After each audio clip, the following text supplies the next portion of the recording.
और कहीं ना कहीं आप सबको ये विदित है, ये बात सबको पता है कि आपका जो पेपर है उस पेपर में 90 प्रश्न पेडागोजी का आता है। चाहे प्राइमरी हो, चाहे जूनियर हो, किसी भी लेवल का पेपर हो, हर पेपर में दोस्तों क्या होता है, 90 प्रश्न पेडागोजी का ही आता है। और देखो, पेपर में बहुत ज्यादा कंटेंट के पीछे मत भागना, क्योंकि कंटेंट बदल कर भी पूछ सकता है, लेकिन पेडागोजी के जो 90 क्वेश्चन होते हैं साथी ना, वो कभी नहीं बदलता है। और यही कारण है कि सीटेट में आप लोगों ने अपार सफलता दी थी, और यूपी टेट में तो आप लोगों ने उसका भी आंकड़ा, कहते हैं कि उसका भी आंकड़ा आपने पार कर दिया। अथाह सफलता आपने यूपी टेट में करके दिखाया है। अभी बहुत सारे लोगों का आपको मैं रिजल्ट दिखाऊंगा, प्रीव्यू दिखाऊंगा, लेकिन ये है कि इससे ना केवल हमारा मान बढ़ता है, लेकिन वो कहते हैं ना सर, कि आपके सम्मान से हमारा मान बढ़ा है। तो बहुत स्वागत आपका, सभी को गुड इवनिंग। शुरुआत करते हैं दोस्तों सेशन का। पहला प्रश्न आपकी स्क्रीन पर है, कह रहा है कि कोहल वर्ग के अनुसार वो अवस्था जिसमें बच्चे की नैतिकता बाहरी कारकों, दंड और भय से निर्धारित होता है, वो अवस्था क्या कहलाती है? अगर किसी बच्चे की नैतिकता दंड के द्वारा डिसाइड हो रही है, तो ये बच्चा दोस्तों किस स्तर का है, साथ ही ये आपको बताना है। क्या है, देखो, पूर्व परंपरागत ये तो पहला स्तर होता है, जहां पे बच्चा 4 साल का होता है। परंपरागत दोस्तों यहाँ पे बच्चा 12 साल का होता है। उत्तर परंपरागत बच्चा 18 साल का होता है। अब आप बताओ, क्या 18 साल के बच्चे को दंड की जरूरत पड़ेगी? जी नहीं। परंपरागत अवस्था के बच्चे को दंड नहीं दिया जाता। देखो, 12 साल के बच्चे को दंड की जरूरत नहीं है। हम आप उससे उम्मीद करते हैं कि बेटा देखो फलाने एक लड़का पढ़ रहा है, तुम भी पढ़ो। तो परंपरागत अवस्था का जो बच्चा होता है दोस्तों, जो 12 साल का दोस्तों बच्चा होता है, हम आप उससे दोस्तों उम्मीद करते हैं कि देखो यार फलाने एक लड़का नीक कर रहा है, आप भी कुछ अच्छा करो, है ना साथी? तो ये चीज है। तो लेकिन जो 4 साल का बच्चा होता है, जो पूर्व परंपरागत अवस्था का है, इस बच्चे की नैतिकता को साथियों कौन डिसाइड करता है? माता पिता डिसाइड करते हैं। हमने कई बार एग्जाम्पल लेकर समझाया, जब घर में मेहमान आते हैं तो मिठाई लेकर आते हैं, लेकिन मिठाई जब आती है तो बच्चा क्या चाहता है कि सारी मिठाई हमको मिल जाए तो मजा आ जाए। लेकिन तब क्या होगा, सवाल ये पैदा होता है जब माता पिता कहते हैं बेटा और भी लोग हैं, सारा तुम ही खा जाओगे, दांत में कीड़े पड़ जाएंगे। यानी ये जो 4 साल का बच्चा है, जो पूर्व परंपरागत अवस्था का है, इसकी नैतिकता माता पिता डिसाइड करते हैं, जिनको बाहरी कारक कहा जाता है। हमने पूरा डेटा बता दिया। परंपरागत अवस्था के बच्चे से उम्मीद की जाती है कि बेटा आप अच्छा करो, तभी जाकर कुछ अच्छा होगा। और साथियों, अगर मैं आपको बताना चाहूँ इसके बारे में, क्या नाम है इसका, परंपरागत अवस्था की, उत्तर परंपरागत की, तो दोस्तों जो उत्तर परंपरागत अवस्था का जो बच्चा होता है साथियों, निश्चित रूप से वो 18 साल का है तो अपना अच्छा बुरा समझता है, सही और गलत में अंतर कर लेता है, उचित और अनुचित में पहचान कर लेता है। बात समझ रहे हैं ना आप लोग? बिल्कुल समझ रहे हैं आप लोग। आगे बढ़ते हैं साथी। अच्छा, एक चीज और, चूंकि चलते चलते एक बात छूट गई कि कोहल वर्ग की कमी क्या थी, कि आपके पेपर में अभी आया था, टेट में भी, लेकिन टेट का सीटेट से कोई मतलब नहीं होता, कमी पूछता है। तो साथियों, लॉरेंस कोहल वर्ग की सबसे बड़ी कमी यही थी कि उन्होंने अपना प्रयोग महिलाओं के ऊपर नहीं किया था, इसीलिए इनका रवैया कुछ पक्षपाती माना गया। अब आते हैं क्वेश्चन नंबर 2, भी आपसे जज्बाती हुआ है और जज्बात अपने जाहिर कर रहा है। कह रहा है कि जीन पियाजे के दिमागी विकास के सिद्धांत के अनुसार, संज्ञानात्मक का मतलब होता है दोस्तों दिमागी विकास, करें कि वो कौन सी अवस्था है जिस अवस्था में बच्चे में वस्तु अस्थायित्व का गुण विकसित हो जाता है। मेरा भाई मेरी बहन, सबको पता है, वस्तु अस्थायित्व की भावना का मतलब यह है कि बच्चा किस उम्र में मम्मी पापा को अस्थायी रूप से पहचान जाता है, ये हमारी मम्मी है, ये हमारे पापा हैं, है ना? तो गुरु, ये जब बच्चा 1.5 साल का होता है, जब 2 साल का होता है, तो बच्चे में वस्तु अस्थायित्व आ जाता है। उसको पता है मेरी मम्मा है और ये मेरे पिताजी हैं। ऐसा कभी नहीं होगा कि 2 साल के बाद बच्चा पलट कर कह दे पापा को मम्मी या मम्मी को पापा कह दे, ये नहीं पॉसिबल है। तो जाहिर सी बात है साथियों, यहां पे जो आपका उत्तर होगा वो संवेदी पेशी या संवेदी गामक अवस्था होगा। लेकिन आपको 2-3 बात और समझाऊंगा। संवेदी पेशी अवस्था से 3 प्रश्न आता है पेपर में, पूछेगा वो कौन सी अवस्था है जिस अवस्था में बच्चा माता पिता की आवाज में अंतर कर लेता है। साथियों सीधी सी बात है, माता पिता की आवाज में अंतर करने का मतलब वो संवेदी पेशी अवस्था ही है। एक और सवाल पेपर में आता है, कहता है कि वो कौन सी अवस्था है जिस अवस्था में बच्चा इंद्रियों की सहायता से सीखता है। साथियों ये बात हर बच्चे को पता है, हर व्यक्ति को विदित है, इसमें बताने की जरूरत नहीं है। साथी ये बात आप सबको पता है कि जब 1.5-2 साल का बच्चा होता है तो उसके आंख नाक कान ही उसका शिक्षक है, उन्हीं से वो सीखता है। बात करें पूर्व संक्रियात्मक अवस्था, तो इस अवस्था का बच्चा 2 से 7 साल का है। यहां से भी 4-5 प्रश्न आता है। सवाल पूछेगा कि जीन पियाजे की वो कौन सी अवस्था है जिस अवस्था में बच्चा सवाल जवाब ज्यादा करता है। समझ रहे हो बात को, क्या करता साथी, सवाल जवाब बहुत करता है, कब क्यों कैसे, इस तरह के सवाल जवाब करता है। इसके अलावा पूछेगा कि जीन पियाजे की वो कौन सी अवस्था है जिस अवस्था में बच्चे में प्रतीकात्मक सोच डेवलप होता है। प्रतीकात्मक का मतलब दोस्तों ऐसी सोच जिसका वास्तविकता से संबंध ही ना हो। जब बच्चा अनर्गल की बातें करता है, ये मेरा हाथी है, ये आसमान में उड़ता है, ये हमसे बात करता है, ये क्या विचार है, इसका मतलब दोस्तों ये प्रतीकात्मक विचार है जिसका वास्तविकता से कोई संबंध नहीं है।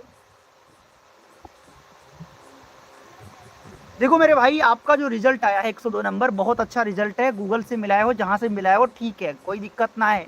जब पेपर ही गूगल से एआई से बना है तो जाहिर सी बात है। तो आप जिनका भी 100 के ऊपर है, 90-95 हो, कोई दिक्कत ना है, सबका रिजल्ट लगभग हो गया है, तो टेंशन ना करो। अब जमकर सीटेड पर लगो, ठीक है ना, अगली मंजिल वही आपकी है ना। हाँ एक चीज याद रखना, जिसका कॉन्सेप्ट अच्छा होगा रिजल्ट वही ले जाएगा, क्योंकि पेपर में सेम टू सेम प्रश्न हूबहू नहीं आते। जिसने कॉन्सेप्ट क्लियर किया है, जैसे मैं अभी आपको एक बातें समझा रहा हूं, यह बतिया जब तुम कॉन्सेप्ट समझ जाते हो ना तो समझ विकसित हो जाती है। तो पेपर अगर नया क्वेश्चन भी आ जाता है तो तुम समझ कर उत्तर कर देते हो। यह काबिलियत आपको डेवलप करनी है साथी। चलो दोस्त आगे चलते हैं। क्वेश्चन नंबर 3, मैस्लो के आवश्यकता के सिद्धांत में सबसे ऊपर की मांग क्या है। सबसे दोस्तों उच्च स्तर की मांग कौन सी है। साथियों हम सबको पता है कि इंसान की पहली जरूरत क्या है। साथी इंसान की पहली जरूरत होती है रोटी कपड़ा जमीन, यानी जो शारीरिक मांग है दोस्तों, ये सबसे पहली मांग होती है। दोस्तों जब खाने को रोटी मिल जाता है ना तो इंसान फिर रहने के लिए घर चाहता है, यानी सुरक्षा उसको चाहिए, घर चाहिए, ये दूसरी मांग है। जब आपको घर मिल जाता है ना तो आप चाहते हो यार एक समाज हो जहाँ पे हम प्रपंच कर सकें, अपने विचार रख पाएं। और जब समाज मिल जाता है तो आप सम्मान चाहते हो, तो सम्मान चौथी मांग हो जाएगी। और दोस्तों जब सम्मान मिल जाता है ना तो आत्मसिद्धि हो जाती है, यानी दोस्तों यही आपका सबसे उच्च स्तर की मांग है। समझे। हाँ इस बात को ध्यान दीजिएगा। रमेश रतन जी, राजकुमार जी, विजय राम, शक्ति कुमारी, ऋषभ और संगीता कुमारी, अजय कुमार, जुलेखा खातून, सीमा पटेल और सारे प्यारे साथियों, दोस्तों वीडियो को आप लोग प्लीज़ लाइक करिएगा। पहली बार अगर आप विजिट कर रहे हो तो चैनल को सब्सक्राइब करिएगा। हाँ मैंने बोल दिया सोनी, मुझे पता था, मेरे बोलने से पहले ही आपका कमेंट आ गया था। बताओ, मतलब मैं भी वही कहने जा रहा तो आपने पहले ही कह दिया। थैंक यू सो मच, बहुत धन्यवाद आपका। प्यारे साथियों आगे चलते हैं। नॉन चॉम्स्की के सिद्धांत के अनुसार बच्चों में भाषा सीखने की क्षमता जन्मजात होती है। भरत राज कह रहे हैं गुरुजी आपके आशीर्वाद से नौकरी बच गई। यार देखो मेरे भाई, किसी इंसान को भगवान कहें बना देते हो यार, हम इंसान नहीं हो सकते यार। ऐसे हमारे उदय भान जी थे, वो भी वही बात बोलते हैं। देखो कोई इंसान भगवान नहीं हो सकता। बहुत सारे साथियों का मैसेज आया है, आप सबका जो प्यार होता है ना साथी, शायद इसी प्यार से हर इंसान आगे काम करने की जज्बा होती है। वरना इतने लोग लाइव हैं, करीब 200 लोग लाइव हो, कोई ये नहीं कह सकता है कि सर जी जितना पढ़ाए उससे कुछ बाहर गया। हाँ, सेम टू सेम प्रश्न नहीं मिलेंगे, लेकिन जो कॉन्सेप्ट होता है, जो समझ विकसित होती है, उससे आपका एग्जाम पार होता है।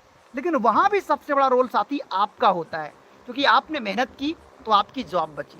हम तो एक भाई मार्गदर्शक थे, भैया हमने कह दिया ये काम कर लो, आपने अपना काम कर लिया, पार हो गए आप। ऐसे सारे लोगों का हो जाएगा। अजय पाठक जी को देखो, 112 अंक प्राप्त हुआ है, सारे लोग बाजी मार दिए हैं, है ना। तो बाजी सब पलट चुके हो, इतने लोग हैं। अब देखो अजय वीर सिंह को देखो, 110 नंबर लेकर आए हैं, मतलब कमाल लाजवाब किए हुए हो। तो सब आपकी मेहनत है भैया, इसमें कोई मेरी क्रेडिबिलिटी, मतलब मेरे को कोई क्रेडिट नहीं है। अपने पीठ को थपथपाइए, मेहनत आपने किया है तो अपने पीठ को थपथपाओ, क्योंकि दुनिया तो वैसे भी टांग खींचने में लगी है ना। हाँ, बस इतना रहे कि कम से कम कोई पूछे तो इतना कह दो कि हाँ, कि भाई हम यहां से पढ़े थे, है ना। कम से कम बस इतना रहे कि हाँ, इतनी बात है, और क्या चाहिए हमको। वापस आते, ममता जी ने 101 नंबर लाए, जूनियर में 107 नंबर लाई हैं। चलिए बहुत अच्छी बात है, हम लोग क्वेश्चन भी करते हैं, वरना दूसरे बच्चों को बुरा लगेगा, सर जी जानबूझकर कोर्स बेचने के लिए ऐसा बोल रहे हैं। भैया ये सब नहीं कहना पड़ता है, हम एक बार कह देते हैं, कोर्स वैसे ही बिक जाता है। क्योंकि सालों का मेरा मेहनत है, मैं कमाया हूं विश्वास, एक दिन में विश्वास नहीं कमाया गया है। साथियों, चॉम्स्की ने कहा था कि बच्चों में भाषा अर्जन करने की क्षमता जन्मजात होती है। चॉम्स्की का साफ साफ कहना था साथियों। चॉम्स्की इस बात को जानते थे। उन्होंने कहा, अरे यार फुल फॉर्म में बता दे रहा हूं, पहले समझो, तो कॉन्सेप्ट नहीं समझते हो आप लोग। चॉम्स्की ने कहा कि बच्चा जब धरती पर जन्म लेता है तो पहले वो बोलना सीखता है।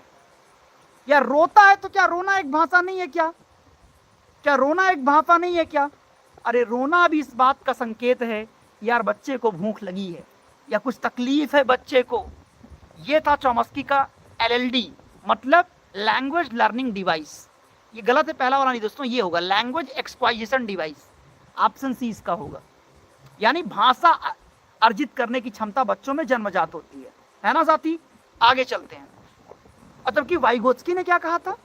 वाइगोत्स्की ने कहा था कि बच्चा समाज में लोगों के बीच चर्चा परिचर्चा अंतःक्रिया करके सीखता है। पियाजे ने कहा कि बच्चा अपने भाग्य का निर्माता स्वयं है, वो स्वयं से संघर्ष करके अपने जीवन को लिखता है। प्यारे भाई, सच बताऊं ना तो आप सबकी, देखो मेरे को पता खुशी कब ज्यादा होती है, जब 50 साल के ऊपर के लोग यार अगर 130 नंबर लाएं, 115, अभी मैं सारे एक वीडियो में आप लोगों को दिखाऊंगा। अगर 50 साल के लोग 115, 130, 120, 125 किए हैं, मैं मानता हूं मोटे मोटे तौर पे अगर उन्होंने 130 सही किया है तो गिरते पड़ते जब रिजल्ट आएगा तो 120 तक तो रहेंगे ही वो, तो दिक्कत नहीं आने वाली। तो बहुत मन खुश होता है यार कि हाँ, हमने जो सोचा वो हुआ। वरना 55 साल की उम्र में बेचारे कहाँ भटकें, किसके पास जाएं? जहाँ जाएं वहीं शोषण होना है, सही सलाह मिलेगा नहीं कहीं, जो मिलेगा वही फालतू बात बताएगा। तो मान की भी जरूरत थी, सम्मान भी बचाना था, तो आपने वो कर दिखाया है। हम साथी क्वेश्चन पे आएंगे, वरना काफ़ी लोग यही कहेंगे सर जी बिना मतलब का मतलब कह रहे हैं, नहीं रोज़ तो पढ़ाता हूँ सर, आज इसी पे बात करिए। नहीं भैया, ये करूँगा बाकी लोग नाराज़ हो जाएंगे, बाकी लोग कह देंगे कि सर जी ये तो सिर्फ अपने मुँह मिट्ठू बन रहे हैं। मैं ऐसा कभी किया नहीं हूँ, जबकि आप देख लो सैकड़ों लोग हो, कोई कह दे कि हमारे गुरुजी कभी जानबूझकर ऐसे कभी किए हैं। क्लास लाइव है यार, आप अपने रिजल्ट की कहानी स्वयं कमेंट बॉक्स में लिखते हो। वापस आते हैं। हार्वर्ड गार्डनर के बहुबुद्धि के सिद्धांत के अनुसार वो व्यक्ति जो दूसरों की भावनाओं और व्यवहार को अच्छी तरह समझता है, उसके अंदर कौन सी बुद्धि होती है साथियों? उसके अंदर होता है अंतर्वैयक्तिक बुद्धि होता है। हमने कहा कई बार कि यार कॉन्सेप्ट ठीक करो, सेम टू सेम प्रश्न नहीं भी मिलेगा ना, तुम फिर भी पास हो जाओगे, क्योंकि आपकी अंडरस्टैंडिंग डेवलप हो गई है। अंतर्वैयक्तिक का मतलब ये होता है एक ऐसा व्यक्ति जो सामने वाले व्यक्ति के अंतर मन को पढ़कर उसे बेवकूफ बना ले जाए, तो दोस्तों उसके अंदर क्या होगा? अंतर्वैयक्तिक बुद्धि होगी। होगी कि नहीं होगी? जैसे नेता, बीमा का एजेंट, LIC वाला। दोस्तों अगर अंतरावैयक्तिक बुद्धि कहेगा तो हमने कहा था कि अंतरा वैयक्तिक बुद्धि इस दुनिया में केवल 2-3 लोगों के पास में है। जो आपकी खुशियों के लिए अपना सब कुछ त्याग देगा वो आपके माता पिता हैं, वो आपका शिक्षक है। वरना आपके रिजल्ट से कौन खुश हुआ? क्या तुम्हारे पड़ोसी खुश होंगे? तुम्हारे रिश्तेदार खुश होंगे? वो तो लकी रहे थे कि इनकी नौकरी जल्दी जाए। लेकिन कौन खुश हुआ? आपका परिवार और आपका अपना शिक्षक। और कौन खुश होने वाला इस दुनिया में? गुरु वही चीज है। तो अंतरा वैयक्तिक बुद्धि केवल किसके अंदर साथी? माता पिता, शिक्षक और दार्शनिक में है। तो साथियों, अगले क्वेश्चन की तरफ मैं आपको लेकर चलता हूं। हाँ, टीटी का जो पेपर है वो सीटेट पर लगभग आया था, कॉन्सेप्ट भेजा रहा था, सीटेट जैसा है। अच्छा, एक पॉइंट और बताना था भैया, शारीरिक और गतिक बुद्धि। देखो, शारीरिक बुद्धि का मतलब होता है गतिक बुद्धि, जहां पे आपके अपने निर्णय को तुरंत लेना पड़ता है, जहां तत्काल निर्णय लेना पड़ता है। अब तत्काल निर्णय लेने का मतलब क्या है? एक बस का ड्राइवर हो गया। अब यार, बस के ड्राइवर को तो तुरंत ही निर्णय लेना पड़ता है ना, कब ब्रेक लगाना है, कब तेज चलना है। और एक क्रिकेट का प्लेयर, इन सब के अंदर गतिक बुद्धि है, क्योंकि साथियों इनको तुरंत निर्णय लेना होता है ना? है ना साथी? चले साथी, आगे बढ़ते हैं। मोहन सिंह कह रहे हैं कि आज एक ही कॉन्सेप्ट आप क्यों कराते हैं डेली? मोहन भाई, आप इसका जवाब जनता से पूछोगे तो शायद जनता देगी। आप मोहन जी, आप इसका सवाल अपनी जनता से पूछिए। आप, मेरी जो जनता है, यहाँ 250 लोग हैं, उनसे पूछिए कि ऐसा क्यों करते हैं सर जी, तो वो अपने रिजल्ट से आपको जवाब देंगे। सीटेट में करीब कितना टॉपिक है? 25-30 टॉपिक है। 25-30 टॉपिक में रोज करवाता हूँ। मैं औरों की तरह नहीं हूँ कि एक टॉपिक लाऊं और उस पर 2.5 घंटे में बर्बाद करूं, ये नहीं किया हूं। यही कारण है कि आज यहाँ देखिए 250 लोग हैं तो लगभग 240 लोग, 230 लोग पास हैं।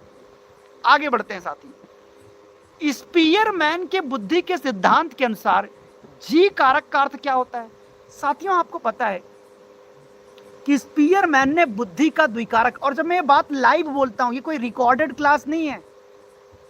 मैं एक व्यक्ति को समझा लूंगा, 2 व्यक्ति को समझा दूंगा, 3 व्यक्ति को समझा दूंगा, लेकिन क्लास में 250 लोग हैं, मैं सबको समझा दूंगा कि नहीं मेरे बारे में अच्छा बोलो। आप मेरे बारे में रिव्यू करना, मेरी क्लास में पूछो, लाइव 250 लोग हैं, जो वो कहें बस वो मानो ना कि टीचर सही बोल रहा है कि झूठ बोल रहा है।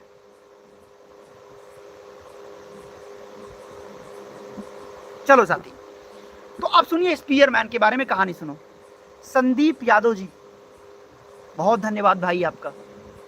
चलो दोस्तों, स्पीयरमैन ने दोस्तों बुद्धि का द्विकारक सिद्धांत दिया था। स्पीयरमैन ने कहा कि बुद्धि के 2 कारक होते हैं, एक जी कारक होता है और एक यस कारक होता है।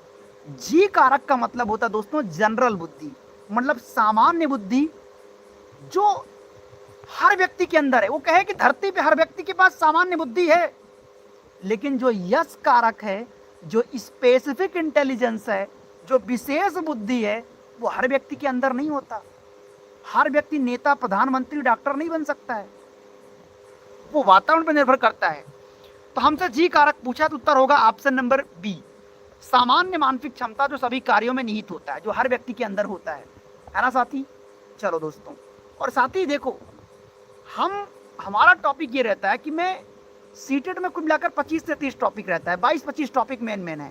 वो टॉपिक मैं रोज कराता हूँ, उसे मैं घोल कर आपको क्यों पिलाता हूँ, उसका जवाब आपको टेट में मिला होगा कि अगर पेपर में सेम टू सेम प्रश्न ना भी मिले तो कॉन्सेप्टवा इतना आपको दिमागवा मजबूत हो जाता है ना कि तुम्हारी समझ बहुत विकसित हो जाएगी, तुम पेपर बना ले जाओगे, है ना साथी? आगे चलते हैं। देखो डीके महातो जी, आप दिख रही हैं, बिल्कुल निश्चित रूप से आपके कमेंट्स दिख रहे हैं। हम आगे चलना चाहेंगे और आपसे बस इतना चाहिए मेरे को गिफ्ट भाई, कि आप लोग प्लीज़ वीडियो को लाइक ज़रूर कर दो, पहली बार आए हो तो सब्सक्राइब कर दो। यही हमें आपसे थोड़ा सा उम्मीद रहता है कि यही मेरे लिए गिफ्ट है। इससे बड़ी पूंजी क्या हो सकती है मेरे लिए यार, बस आपका प्यार, विश्वास। व्यक्तिगत विभिन्नता के संदर्भ में एक शिक्षक को क्या करना चाहिए? व्यक्तिगत विभिन्नता क्या है? What about individual difference? दोस्तों, व्यक्तिगत विभिन्नता का मतलब क्या होता है? व्यक्तिगत विभिन्नता का मतलब होता है कि दुनिया का कोई भी 2 बालक एक जैसा नहीं हो सकता। उनकी रुचि और क्षमता अलग अलग होती है, उनके काम करने का तरीका अलग होता है। इसी को व्यक्तिगत विभिन्नता कहते हैं। पहला ऑप्शन, सभी बच्चों के लिए तुम अगर एक जैसा पढ़ाओगे तो क्या व्यक्तिगत भिन्नता का सम्मान कर रहे हो? आप, हमको पता है मेरी क्लास में 300 लोग हैं लगभग, तो मुझे पता है मेरी क्लास में पढ़ने वाला हर बच्चा अलग है, हर स्टूडेंट अलग है, सबके सीखने की क्षमता अलग है, सबके काम करने का तरीका अलग है। तो मेरे पढ़ाने में थोड़ी विविधता होगी, समझाने का तरीका बदलूंगा जिससे सबको समझ में आए।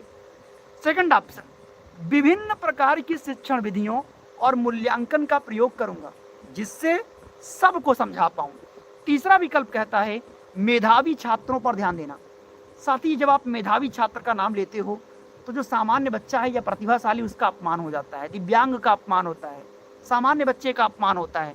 और एक चीज़ और साथियों, जब भी पेडागोजी हल करूं तो कभी किसी विकल्प में यार तुलना शब्द ना लिखा हो, क्योंकि तुलना एक निगेटिव वर्ड होता है। क्या होता है दोस्तों? तुलना एक प्रकार का निगेटिव वर्ड है और इन शब्दों से हमेशा बचो। तुलना करने पर बच्चों में जो सामंजस्य बिगड़ जाता है। तुलना अभी हम आप में कर दें कि विजय अजय से अच्छा कर सकता है, तो विजय अजय को अच्छा लगेगा? नहीं लगेगा। तो छोटा बच्चा है यार, उसको तो बुरा लगेगा। आगे अब देखो, इस क्वेश्चन का उत्तर मैं चाहता हूं आप लोग विदाउट ऑप्शन करो, क्योंकि इतना तुम्हें मैं पका दिया हूं, आप लोगों को एकदम मिट्टी के बर्तन की तरह आप लोग पक गए हो।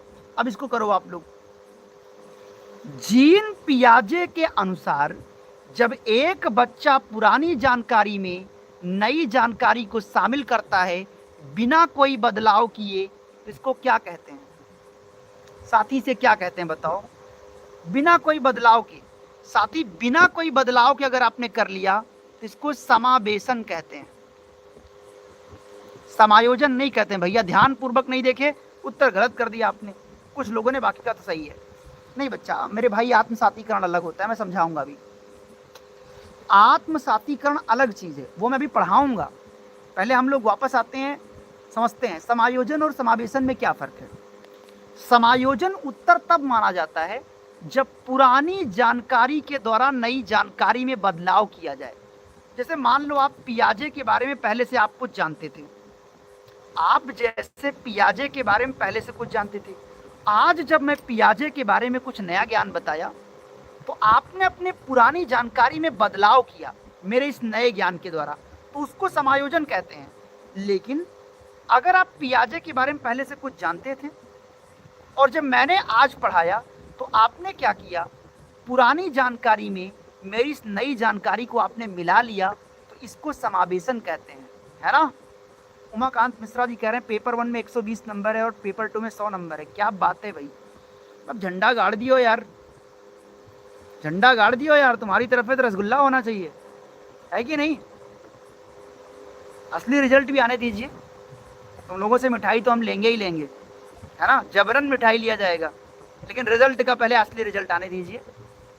क्योंकि 120 है तो मैं मानकर चलता हूँ कि 125 भी हो सकता है, 115 भी हो सकता है, क्योंकि हमें पता है एआई से पेपर बना है तो 2-4 तो नंबर आगे पीछे हो सकता है, बाकी इससे कम तो नहीं होना है। ज़्यादा हो सकता है, कम भी हो सकता है, लेकिन 2-4 नंबर आगे पीछे होंगे। वापस आते हैं साथी, इसका उत्तर आप लोगों ने कर लिया है। चलो मैं चारों विकल्प समझा देता हूँ। समायोजन तो आपने समझ लिया, समावेशन भी आपने समझ लिया। आत्मसातीकरण क्या होता है? साथियों, आत्मसातीकरण का मतलब ये होता है कि जैसे एक बच्चा स्कूल जाता है, एक बच्चा दोस्तों क्या होता है, स्कूल जाता है, और देखो एक बच्चे ने 132 नंबर लाया, माई लाइफ एक्टिविटीज रोज क्लास करते थे। भाई इनकी तरफ से मैं कहता हूँ क्या होना चाहिए, इनकी तरफ से पूरे क्लास को मिठाई चाहिए। 132 नंबर लाने में सोचते हो, मतलब कितना भी नंबर कम हो जाएगा लेकिन 125 से कम नहीं होगा, है ना। चलो वापस चलते हैं। अब कोई नंबर नहीं बताएगा, मुझे पता है, उनको पता है अगर नंबर बताया सर जी मिठाई की बात कर देंगे। अब देख लेना आगे कोई नंबर ही अपना नहीं बताएगा। यार मैं मिठाई नहीं मांगूंगा, आप लोग अपनी सफलता को कह सकते हो, कोई बात नहीं है, आपका बस यही प्यार ही काफ़ी है यार। वापस आओ। आत्मसातीकरण का मतलब ये होता है साथी कि जैसे एक बच्चा स्कूल जाता है, अब यार उसको सुबह से लेकर शाम तक बाबर, इब्राहिम, गणित के सवाल बहुत कुछ पढ़ाया गया, पढ़ाया तो बहुत कुछ गया है ना, लेकिन उनमें से कुछ बातों को वो जब घर आता है तो आत्मसात करने की कोशिश करता है। इसी को आत्मसातीकरण कहते हैं। संरक्षण क्या था ये भी सीखो। हाँ भाई मिठाई तो खाएंगे गुरु, मिठाई में कोई कंजूसी नहीं। रिजल्ट जो 500 रुपए में हो गया है वो 5 लाख में भी नहीं होता गुरु। तो गुरु मिठाई तो जरूर खाया जाएगा चाहे वो 50 रुपए का ही क्यों ना हो। चलो वापस आते हैं, हंसी मजाक को दूर तक रखेंगे, ये वापस आते हैं। देखो भाई, रामोती प्रजापति जी कह रही हैं सर मेरे 110 नंबर आए, बार बार कमेंट कर रही हैं, यानी आप मिठाई देना चाहती हैं पक्का। चलो कोई नहीं, मजाक कर रहा हूँ, कोई सीरियसली मत लेना, क्योंकि मुझे मिठाई उठाई कुछ नहीं चाहिए साथी, है ना। वापस आइए, संरक्षण भी जानते हैं गुरु, संरक्षण क्या होता है? संरक्षण का मतलब ये होता है साथी, संरक्षण समझो, संरक्षण क्या होता है। अब एक लड़की कह रही है मोनिका की सर ये सब अंकल जी हैं हाँ सही बात है। अब जो बालक वर्ग होता है, जो बालक वर्ग होता है वो मेहनत ही नहीं करेगा। जो 25 साल का बच्चा है, जो 28 साल का बच्चा है, वो मेहनत ही नहीं करेगा, वो गाना लगाने में बिजी है, दबदबा था दबदबा है, दबदबा कायम रहेगा, तो रिजल्ट कहां से होगा बताओ। तो समस्या अलग है मेरे भाई। देखो अभिभावक और बच्चों में तो अंतर होगा ना साथी। यार आप लोग टॉपिक नहीं कराने दे रहे हो, कमेंट्स में देखूंगा ही नहीं। संरक्षण को देखो पहले क्या होता है। संरक्षण का मतलब ये होता है दोस्तों, जैसे मैंने कहा कि मैंने क्या बनाया, ये आपने कहा सर जी आपने ये वाह बनाया है, अब मैं क्या करूंगा, ये वाला मिटा दूंगा। अब बताओ ये क्या हो गया, ये टी बन गया। अगर मिटाने के बावजूद भी बच्चे को पता है कि भाई साहब कहाँ चला गया वो टी, ये कहाँ चला गया वो वाह, तो इसका मतलब बच्चे में संरक्षण की आदत आ गई है। डेफिनेटली मोहन सिंह जी आप निराश ना होइए भाई, निश्चित रूप से आपका काम होगा। काहे आप इतना होपलेस होते हैं, ओवर थिंकिंग ना किया करें, एक ही बात को दिमाग में बार बार ना सोचें, हमेशा सोचिए यही कि think positive, be positive, get positive. अच्छा सोचेंगे, अच्छे लोगों के बीच रहेंगे, सब कुछ अच्छा होगा। अब देखो ये कमेंट कितना अच्छा लगा, ममता उमर जी कह रही सर मैं और मेरी बेटी दोनों ने पेपर क्लियर कर दिया। क्या बात है भाई, दोनों की तरफ से 2-2 डिब्बा मिठाई तय है भाई, और सबको क्लास में बंटवाया जाएगा। और सबको मैं एक जो पीस मिठाई होती है ना, सबको केवल ऐसी मिठाई सूंघाई जाएगी, खिलाया नहीं जाएगा।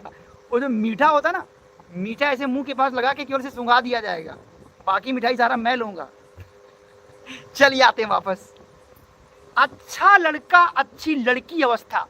हमने कहा दोस्तों जब बच्चे से उम्मीद की जाए कि फलाने का लड़का अच्छा कर रहा है आप भी अच्छा करिए, जब बच्चों से उम्मीद की जाए दोस्तों, तो समझ जाना, भी पढ़ाया था कि बच्चा 12 साल का है, 12 साल के बच्चे को मारा पीटा नहीं जाता है, बच्चे पे दोस्तों उम्मीद की जाती है ना।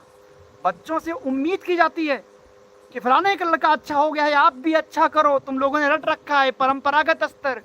पूर्व परंपरागत कब होता, जब बच्चे को दंड मिलता। परंपरागत कब होता, जब बच्चा सबकी भलाई चाहता। सही बात है भाई, बिल्कुल सही बात बोला है। मैं उसके लिए मैं स्वयं माफ़ी चाहता हूँ जिन्होंने आपको अंकल जी कहा। सही बात है भाई, अंकल उंकल मत कहा करो भाई, ये गलत बात है ना। शिक्षक बिंदु हैं ये, आपके भाई जैसे हैं, भाई कहिए, है ना। अंकल उंकल मत कहा करिए भाई। कोई भी लड़की, एक चीज याद रखो भाई, कोई भी बालिका किसी को अंकल उंकल नहीं कहेगा, इस बात का विशेष ध्यान दीजिए भाई अंकल उंकल तो कोई कहेगा नहीं इस बात का ध्यान दीजिएगा। साथ ही आगे चलते हैं, आ जाओ। प्रत्येक बच्चा विशिष्ट होता है, ये कथन किस सिद्धांत का पालन करता है? चलिए, नहीं नेगेटिव कमेंट नहीं शर्मा जी, ध्यान दीजिएगा वरना मैं आपका कमेंट ब्लॉक कर दूंगा। हमारे शिक्षक बंधुओं का अपमान नहीं होना चाहिए, इस बात का ध्यान दीजिएगा। मैं बार बार कहता हूं, मैं हंस के कहूं तब भी समझ जाओ, कोई भी ऐसे शब्द नहीं यूज करेगा। अंकल दादा ये सब क्या शब्द है भाई, ऐसे शब्द नहीं। पॉजिटिव मैनर में बातें कहिए, वो आपके शिक्षक बंधु हैं, है ना। तो ऐसी गंदी बातें नहीं कहना यार, किसी के दिल को मत दुखाओ। आपकी बातों से अगर किसी को तकलीफ हो जाए तो ठीक बात नहीं है ना। अभी भी ये दिल जवां है भाई, 55 साल की उम्र पर हफरते तो जिंदा है ना। चलो साथी, प्रत्येक बच्चा विशिष्ट होता है, ये कथन देखो दोस्तों। अब यहां पे देखिए क्या ये समावेशी शिक्षा है कि देखो, जैसे ही आप लोगों ने लाइन देखा, देखो समावेशी शिक्षा का मतलब होता है कि दुनिया का हर एक बच्चा अलग है, हमको एक क्लास में सबको पढ़ाना है एक ही छत के नीचे।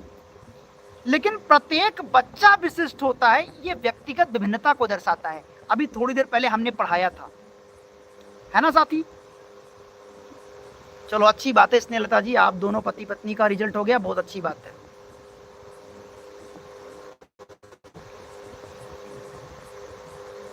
अगले क्वेश्चन पे आ जाओ साथियों।